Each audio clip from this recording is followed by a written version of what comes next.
everybody. Okay.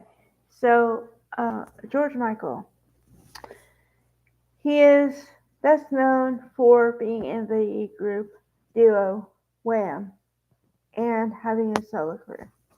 Um, the the interesting thing here is that uh, the group Wham was only together for 4 years, and then he had a massively successful solo career. So, yeah. I think most of you guys know uh, Wake Me Up Before You Go Go.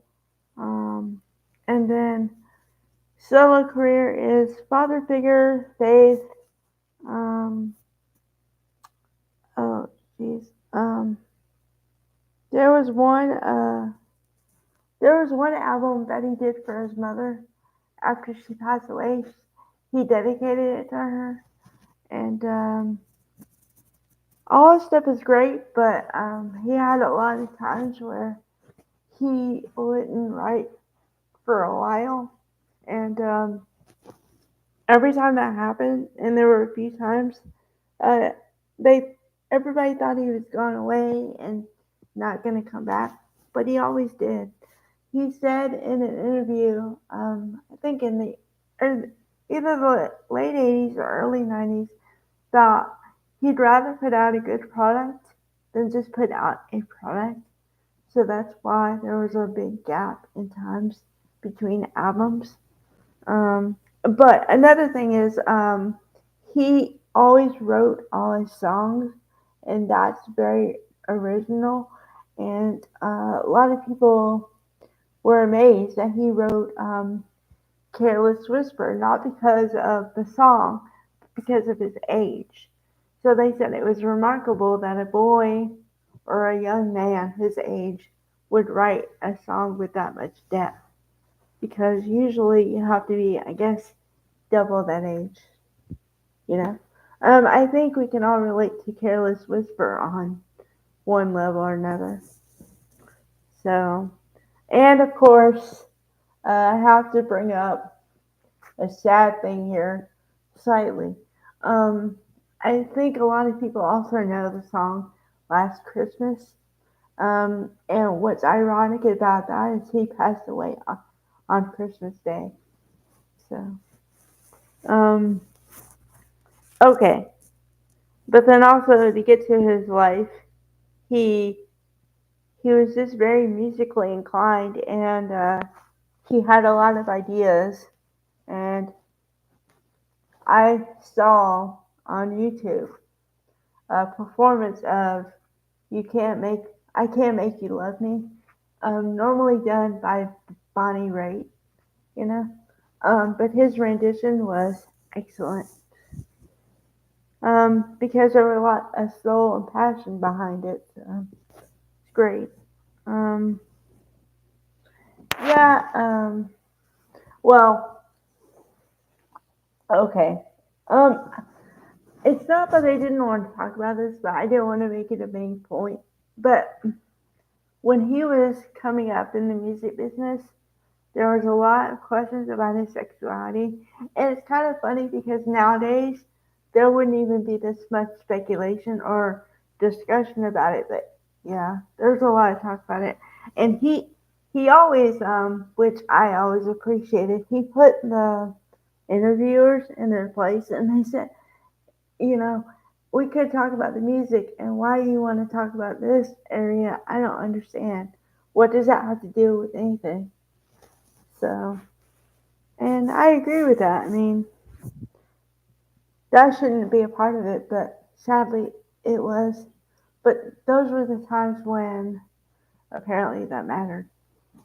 Um, so yeah, I have to kind of include that a little bit.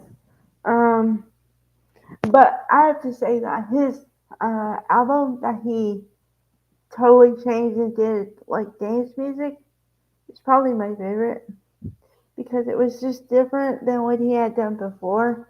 It was like dance club music, not like you know um, Faith or anything like that.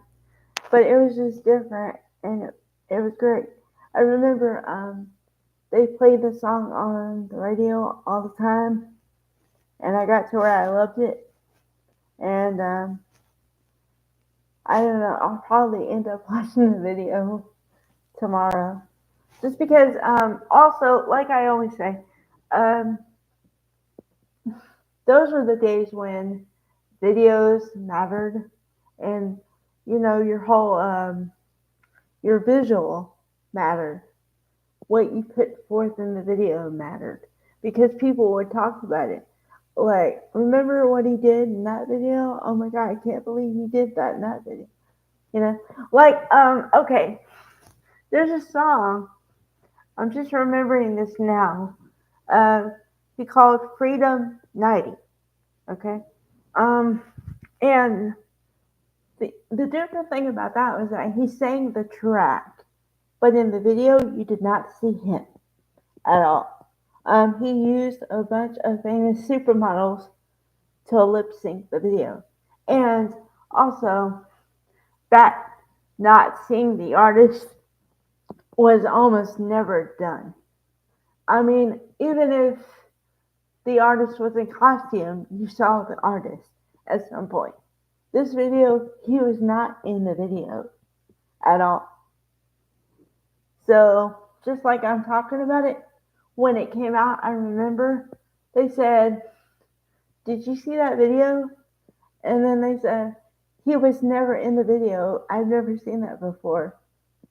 Yeah, it was major. So, um, he was always on the cutting edge of things. He always wanted to try something else.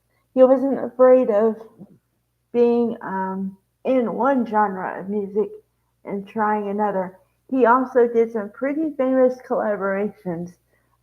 He did "Don't Let the Sun Go Down on Me" with Elton John, and I remember the video because they filmed it at a concert where Elton John was the main one, and then George Michael came on stage to sing it, and they went crazy for George Michael.